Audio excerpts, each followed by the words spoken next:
Hello guys, good morning. Already मैंने आपको कल प्रेजेंट सिंपल बता दिया था और प्रेजेंट सिंपल में आपको बताया था, कीवर्ड्स बताया था। उसी कीवर्ड की हेल्प से हमको ये प्रेजेंट सिंपल को सॉल्व आउट करना है। उससे अपन को आइडेंटिफाई होगा कि ये प्रेजेंट सिंपल है और उसको हम इजी वे में कर सकते हैं। एक और भी चीज़ आपको बताई थी, फॉर्मूले में आपको मैंने बताया था कि फॉर्मूला जो है उसमें सबसे पहले सब्जेक्ट आएगा, फिर वर्ब की फर्स्ट फॉर्म आएगी, फिर एस ई एस आएगा, फिर ऑब्जेक्ट आएगा। अब यहाँ पे सब्जेक्ट के साथ कौन से सब्जेक्ट के साथ एस ई एस लगेगा और कौन से सब्जेक्ट के साथ एस ई एस नहीं लगेगा, ये मैंने समझाया था। उसके बाद उसका जो नेगेटिव बनता है वो सब्जेक्ट आता है, फिर डू और डस का प्रयोग होता है, फिर वर्ब की फर्स्ट फॉर्म होती है, फिर ऑब्जेक्ट होता है। और एक और आपको मैंने बताई थी चीज़ कि जहाँ पे डू और डस का प्रयोग होगा वहाँ पे वर्ब की हमेशा फर्स्ट फॉर्म होगी, कोई दूसरी फॉर्म लगेगी नहीं, ना ही उस वर्ब के साथ कोई एस ई एस लगेगा। एक और इंट्रोगेटिव जो सेंटेंस मैंने बताया था कि सबसे पहले क्या आएगा, डू डज आएगा, फिर वर्ब की फर्स्ट फॉर्म आएगी, फिर क्या आएगा, ऑब्जेक्ट आएगा। और सब डू डज आएगा, सब्जेक्ट आएगा, वर्ब की फर्स्ट फॉर्म आएगी और ऑब्जेक्ट आएगा। और मैंने 6-7 एग्जाम्पल भी बताया था। उसी एग्जाम्पल के उसी अगर आपको कीवर्ड अच्छी तरह से याद है तो कोई भी सेंटेंस आप पहचान पाओगे कि प्रेजेंट सिंपल का है। फिर उस फॉर्मूले के अनुसार अपन आंसर लिखेंगे। और कहीं पे भी आपको पूरा फॉर्मूला नहीं याद रखना है, आपको ये पता करना है कि इसमें कौन सी वर्ब लगेगी। अब अपन आते हैं, एक चीज इसमें और बताता हूँ कि आपको मैंने बता तो दिया था कि ही शी इट नेम और सिंगुलर आएंगे तो उसके साथ एस ई एस का प्रयोग होगा, लेकिन एस का प्रयोग किसके साथ होगा, ई एस का प्रयोग किसके साथ होगा, ये मैंने आपको कल बताया नहीं था। इसलिए मैं आपको थोड़ा सा ये पहले बता देता हूँ, फिर अपन कंटिन्यूस को स्टार्ट करेंगे। तो सबसे पहले मैं बता देता हूँ यूज ऑफ एस और ई एस, किसके साथ अपन एस लगाएं और किसके साथ क्या लगाएं, ई एस लगाएं। ये प्रयोग अपन अपन यहाँ सीखेंगे। तो देखो ध्यान से सुना, जिन क्रियाओं के अंत में क्या आ जाए, एस आ जाए, डबल एस आ जाए, सी एच आ जाए, ओ आ जाए, एक्स आ जाए, जेड आ जाए, सी एच आ जाए, तो उसके साथ हमेशा ई एस का प्रयोग करेंगे। ये वर्ड किसी भी वर्ब के पीछे ये अगर शब्द दिख जाता है अंत में तो उसके साथ अपन ई एस का प्रयोग करेंगे। लेकिन अगर उसके अलावा कोई दूसरा अक्षर आ जाए तो केवल किसका प्रयोग करेंगे, एस का। ये ध्यान रखना। जैसे आपको एग्जांपल दे देते हैं, जैसे ये क्या है, इस वर्ब के पीछे क्या है, double S.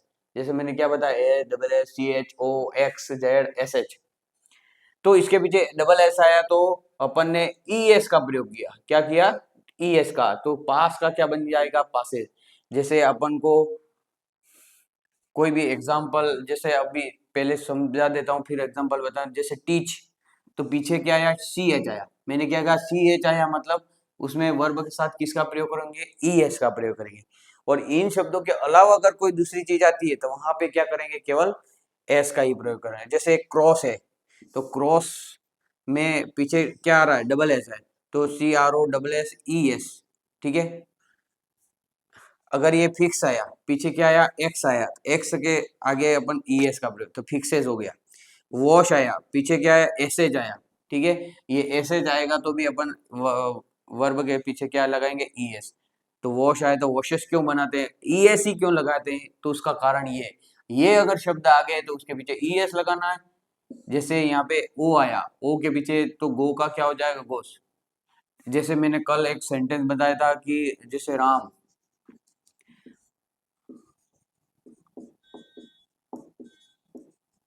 Temple, Ram dash go to temple. ठीक है, ऐसा वाक्य आया तो राम क्या है, सिंगुलर है और किसी का नाम है, तो वर्ब के साथ एस ई एस का प्रयोग करेंगे।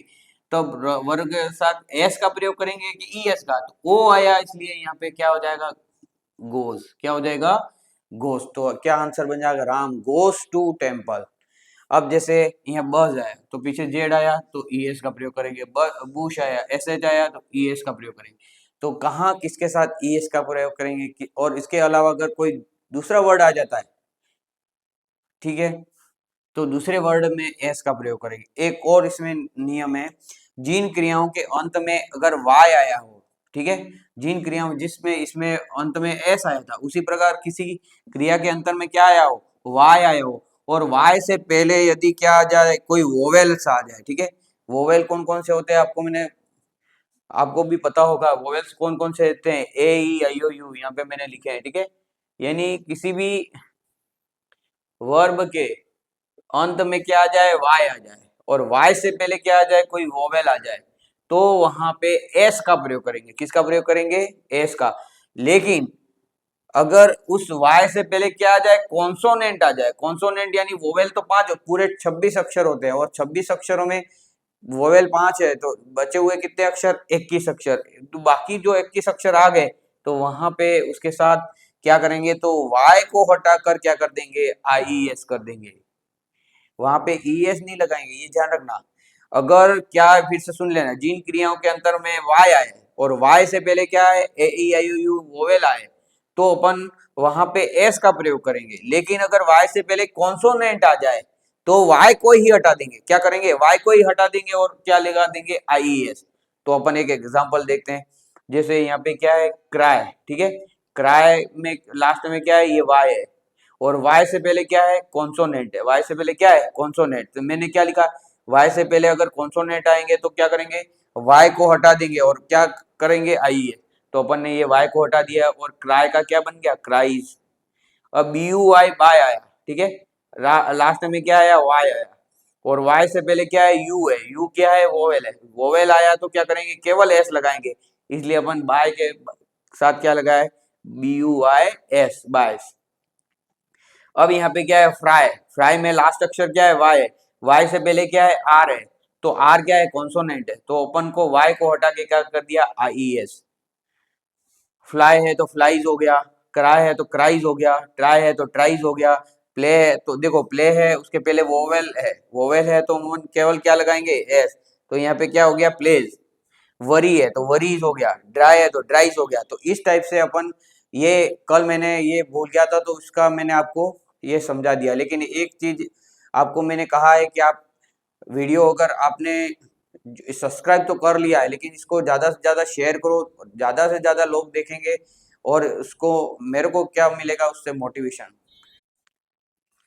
अभी हमने जो एस सी एस का प्रयोग पढ़ा, उसके बाद अपन लेते हैं प्रेजेंट कंटिन्यूस। अब ये प्रेजेंट कंटिन्यूस है, उसके जो कीवर्ड है, तो आपको मैंने पहले ही कह दिया कि कीवर्ड जो है ये हेल्प करते हैं अपन को उस टेंस के बारे में बताने के लिए। और वो टेंस अगर अपन को पता पड़ जाएगा, तो अपन इसी फॉर्मूले के अनुसार इसका आंसर निकाल पाएंगे। तो अपन देखते हैं इसके कीवर्ड कौन कौन से हैं। एक तो नाउ और right now, at present, still, presently, उसके बाद now, eight this moment, currently और दिस डेज। ये सभी क्या है, ये इसके कीवर्ड है। अगर ये शब्द अगर आपको कहीं देखने मिल गए, नाउ है, और ये सभी शब्द अगर आपको देखने मिल गए, इट मीन्स आपको वहां पे आंख मीच के क्या कर देना है, प्रेजेंट कंटिन्यूस करना है। अब इसका फॉर्मूला देखते हैं। फॉर्मूले में सबसे पहले क्या आता है, सब्जेक्ट आता है। सब्जेक्ट के बाद क्या आएगा, इज एम आर आएगा, और उसके बाद वर्ब की फर्स्ट फॉर्म आएगी, आईएनजी आएगा, और ऑब्जेक्ट आएगा। फिर अगर इसका नेगेटिव बनाना होगा, तो सबसे पहले सब्जेक्ट आएगा, फिर इज एम आर आएगा, फिर नॉट आएगा, फिर वर्ब की फर्स्ट फॉर्म आईएनजी और ऑब्जेक्ट। अगर इंट्रोगेटिव बनाना है, तो इंट्रोगेटिव बनाते समय क्या आएगा, कि इज एम आर आगे आ जाएगा। लेकिन एक ध्यान रखना, यहाँ पे जो इज एम आर लिख रहे हैं वो स्मॉल लेटर में है, लेकिन यहाँ पे आगे आते ही ये कैपिटल लेटर में आ जाएंगे। फिर सब्जेक्ट आएगा, वर्ब की फर्स्ट फॉर्म, आईएनजी और ऑब्जेक्ट। अब यहाँ पे तीन चीजें अपने आई है कि इज का प्रयोग किसके साथ करें, एम का प्रयोग किसके साथ करें, और आर का प्रयोग किसके साथ करें। तो यहाँ पे देखते हैं कि जो सब्जेक्ट है, यदि क्या आ जाए, ही आ जाए, शी आ जाए, ईट आ जाए, नेम आ जाए, सिंगुलर आ जाए, तो उसके साथ हमेशा इज का प्रयोग करेंगे। सब्जेक्ट यदि क्या आ जाए, आई आ जाए, सब्जेक्ट क्या आ जाए, आई आ जाए, तो उसके साथ हमेशा क्या यूज करेंगे, एम का यूज करेंगे। अगर सब्जेक्ट क्या आ जाए, वी आ जाए, यू आ जाए, दे आ जाए, प्लूरल आ जाए, तो उसके साथ आर का यूज करेंगे। ये चीजें अपने दिमाग में सब होनी चाहिए। देखो, स्टेप बाय स्टेप पढ़ाया जा रहा है, उसका मतलब ये है कि आपको एक साथ सभी टेंस नहीं पढ़ाए जा रहे, स्टेप बाय स्टेप पढ़ाया जा रहा है, तो ये चीजें आपको इजीली आ जानी चाहिए। तो उसको आप एक बार में अगर समझ में नहीं आ रहा था, मेरी बात मानो, एक ही बार में समझ में आ जाएगा अगर ध्यान से पूरी वीडियो बिना स्किप किए करेंगे तो। अब यहाँ पे एग्जांपल देखते हैं। They dash take milk these days. अब ये आप कैसे देखो, टेंस जब एग्जाम में आएगा तब आपको पीछे ये लिखा हुआ नहीं आएगा कि कौन से टेंस का वाक्य है, इसमें आंसर भरना है। इसलिए आपको इस वाक्य को देख के पता करना पड़ेगा कि ये कौन से टेंस का वाक्य है। तो ये टेंस का वाक्य पता करने के लिए मैंने कीवर्ड आपको दिए। तो पहले ही वाक्य में पहले तो ये पता करेंगे कौन से टेंस का वाक्य है। तो यहाँ पे दीज डेज आया, तो ये जो दीज डेज है वो किसका कीवर्ड है, ये दीज डेज लिखा हुआ। तो ये कीवर्ड किसका है, कंटिन्यूस का। मतलब अपन कौन सा फॉर्मूला यूज करेंगे, इस कंटिन्यूस का। तो यहाँ पे कंटिन्यूस का वाक्य अगर यूज करते हैं तो यहाँ पे क्या आ जाएगा, सबसे पहले क्या आएगा, सब्जेक्ट। तो सब्जेक्ट है, फिर किसका यूज करेंगे, इज एम आर। अब यहाँ पे तीन चीज आ गई, इज का प्रयोग करें, एम का, क्या का। तो अपन को यहाँ देखना पड़ेगा कि सब्जेक्ट दे आया है, तो दे कहाँ पे है, ये दे आया, इट मीन दे के साथ किसका प्रयोग करना है, आर का। दे आया इट मीन दे के साथ किसका प्रयोग करेंगे, आर का। तो यहाँ पे दे के बाद क्या आ जाएगा, आर। तो अपने सब्जेक्ट का काम कर लिया, फिर इज एम आर का काम कर लिया। अब फिर क्या आएगा, वर्ब की फर्स्ट फॉर्म। तो यहाँ वर्ब की फर्स्ट फॉर्म क्या है, टेक ऑलरेडी है, और उसके साथ क्या लगाना है, आईएनजी। तो यहाँ पे क्या आएगा, टेकिंग। तो अपना आंसर क्या बन जाएगा, they are taking milk this days. तो अपन को ये आंसर क्यों कैसे पता पड़ा कि यही आंसर पढ़ना है। तो इस कीवर्ड का अगर अपन को याद है कीवर्ड, तो ऑटोमेटिकली किसी भी क्वेश्चन का आंसर अपन कर लेंगे। एक क्वेश्चन अपन नेक्स्ट देखते हैं, इसमें थोड़ा सा अपन नोट लगा के देख देते हैं। तो जैसे नेगेटिव बना लेते हैं। तो जैसे Seema dash read English book at present. तो पहले तो ये पता करेंगे कौन से टेंस का वाक्य है। तो सबसे पहले अपन पता करेंगे, एट प्रेजेंट आया, तो ये एट प्रेजेंट अपन को क्या बता रहा है, ये एट प्रेजेंट अपन को क्या बता रहा है, ये कंटिन्यूस का वाक्य है। अब कंटिन्यूस का वाक्य ये पता पड़ गया, उसके बाद अपन फॉर्मूले के पास जाएंगे। सबसे पहले क्या आता है, सीमा क्या है, सब्जेक्ट। सब्जेक्ट ले लिया, फिर उसके बाद क्या लिखना है, इज एम आर का प्रयोग करना है। तो सीमा क्या है, किसी का नाम है, तो नाम आने पर अपन किसका प्रयोग करते हैं, इज का प्रयोग करते हैं। किसका प्रयोग करते हैं, इज का। तो यहाँ पे क्या आ जाएगा, सीमा के साथ इज। फिर क्या आएगा, सब्जेक्ट आ गया, इज एम आर का प्रयोग कर। अब वर्ब की फर्स्ट फॉर्म और आईएनजी का प्रयोग करना है। तो रीड के साथ आईएनजी हो जाएगा, तो क्या हो जाएगा, रीडिंग। तो अपना आंसर क्या बन जाएगा, Seema is reading English book at present. अब यहाँ पे थर्ड क्वेश्चन जो है, आई नॉट प्ले, या नॉट प्ले आ गया, इट मींस यहाँ पे अपन को नेगेटिव वाक्य का प्रयोग करना है। क्रिकेट करंटली, पहले तो ये पता करेंगे कौन से टेंस का वाक्य है। तो ये करंटली जो शब्द आया, उससे अपन को क्या पता पड़ा कि कौन से टेंस का वाक्य है। करंटली है क्या, यहाँ पे ये है। तो करंटली आया, इट मींस ये कौन से वाक्य है, प्रेजेंट कंटिन्यूस का वाक्य है। तो अब प्रेजेंट कंटिन्यूस का वाक्य ये पता पड़ गया, तो अब फॉर्मूले के अंदर मिलाएंगे इसको। पहले तो देखेंगे कि नॉट आ गया, इट मींस इसको नेगेटिव बनाना है। सबसे पहले क्या है, आई सब्जेक्ट है, ठीक है, सब्जेक्ट आई आ गया। फिर अपन को किसका यूज करना है, इज एम आर का यूज करना है। तो आई के साथ किसका यूज होगा, इज का, एम का, के आर का। तो यहाँ देखेंगे आई आई आई, तो आई के साथ किसका यूज करना है, एम का। तो आई एम। फिर सब्जेक्ट के बाद I am, is am are का यूज हो जाने के बाद किसका यूज करेंगे, नॉट। तो फिर अपन ने नॉट का यूज कर दिया। फिर अपन किसका यूज करना है, नोट के बाद वर्ब की फर्स्ट फॉर्म आईएनजी। तो यहाँ पे जो प्ले है उसमें वर्ब की फर्स्ट फॉर्म और आईएनजी मिलाएंगे तो क्या हो जाएगा, प्लेइंग।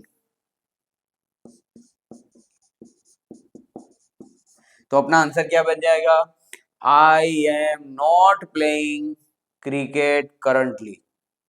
समझ में आ गया। फॉर्मूला उसी प्रकार से, मिस्टर शर्मा ये सब्जेक्ट आया, फिर आया टीच, वर्ब दे दिए, सीन्स राइट नाउ। तो पहले तो ये पता करना है ये कौन से टेंस का वाक्य है। तो यहाँ पे राइट नाउ है क्या, कहीं है क्या राइट नाउ, हाँ राइट नाउ है। इट मींस ये राइट नाउ देखते ही तुरंत ये कौन से टेंस का वाक्य है, कंटिन्यूस का है। इट मींस अपन को कंटिन्यूस में subject is am are, verb की फर्स्ट फॉर्म आईएनजी, ऑब्जेक्ट लगाना है। तो मिस्टर शर्मा क्या है, किसी का नाम है, तो नाम के साथ अपन क्या यूज करते हैं, इज का यूज करते हैं। तो मिस्टर शर्मा इज आ जाएगा। फिर वर्ब के साथ क्या करना है, वर्ब की फर्स्ट फॉर्म आईएनजी और ऑब्जेक्ट। वर्ब की फर्स्ट फॉर्म क्या है, टीच है, तो टीचिंग हो जाएगा। तो अपना आंसर क्या बन जाएगा, mister Sharma is teaching science right now. तो इस टाइप से अपन क्वेश्चन का आंसर निकालेंगे। दूसरा नेक्स्ट क्वेश्चन है, the sun dash hide behind the clouds now. अब ये नाउ से अपन का क्या पता पड़ा कि कौन से टेंस का वाक्य है, ये नाउ आने पे कि ये कंटिन्यूस का वाक्य है। तो द सन है, सन किसी का नाम है, तो यहाँ पे वो सिंगुलर भी है। नाम अगर अपन को ये लगे नाम नहीं है तो सिंगुलर भी तो है ना, तो ये सिंगुलर भी आ गया। इट मीन सिंगुलर के साथ भी किसका यूज करना है, इसका। तो द सन इज हाइडिंग, ठीक है, the sun is hiding behind the clouds. अब नेक्स्ट जो है उसमें वी, ठीक है, तो वी आया और cook food at this moment. अब एट दिस मोमेंट किसका कीवर्ड है, एट दिस मोमेंट, ठीक है, एट दिस मोमेंट ये, तो ये कंटिन्यूस का जो कीवर्ड है। तो अपन सबसे पहले सब्जेक्ट आया, सब्जेक्ट के बाद क्या करेंगे, इज एम आर। तो इज एम आर में वी के साथ क्या लगेगा, वी के साथ क्या लगता है, ये वी आया तो वी के साथ क्या लगता है, आर। तो वी आर आ जाएगा, क्या आ जाएगा, वी आर कुक, और कुक के साथ वर्ब की फर्स्ट फॉर्म और आईएनजी, तो क्या हो जाएगा, cooking. We are cooking food at this moment. अब यहाँ पे स्टिल, स्टिल आया, स्टिल कहाँ है, यहाँ पे है। इट मीन्स ये कौन से टेंस का वाक्य है, कंटिन्यूस का वाक्य है। तो स्टिल राम डैश क्लॉथेस, तो यहाँ पे वॉश का क्या हो जाएगा, आईएनजी के साथ वॉशिंग, और नाम आया तो उसके साथ क्या हो जाएगा, इज। तो अपना आंसर हो जाएगा राम इज वॉशिंग क्लॉथेस। क्या हो जाएगा, राम इज वॉशिंग क्लॉथेस। तो ये ऑलरेडी मैंने प्रेजेंट सिंपल बताई। देखो एक भी वीडियो अगर आप पहली वाली नहीं देखी हो तो पहले उसको देखें और फिर इसको देखेंगे, तो ही आपको कंटिन्यूटी रहेगी, तो ही समझ में आएगा। स्टेप बाय स्टेप देखने से ये जल्दी से आपको सोल्व आउट आप कर पाओगे। और इसको एक दो बार भी देखोगे तो ये पूरा माइंड में हमेशा के लिए सेटअप बैठ जाएगा। लेकिन सबसे इम्पोर्टेंट ये है कि आपको इसके कीवर्ड याद होने चाहिए। कीवर्ड याद है तो अपने पास इसके एक भी आंसर गलत होने के कोई चांस बनेंगे नहीं।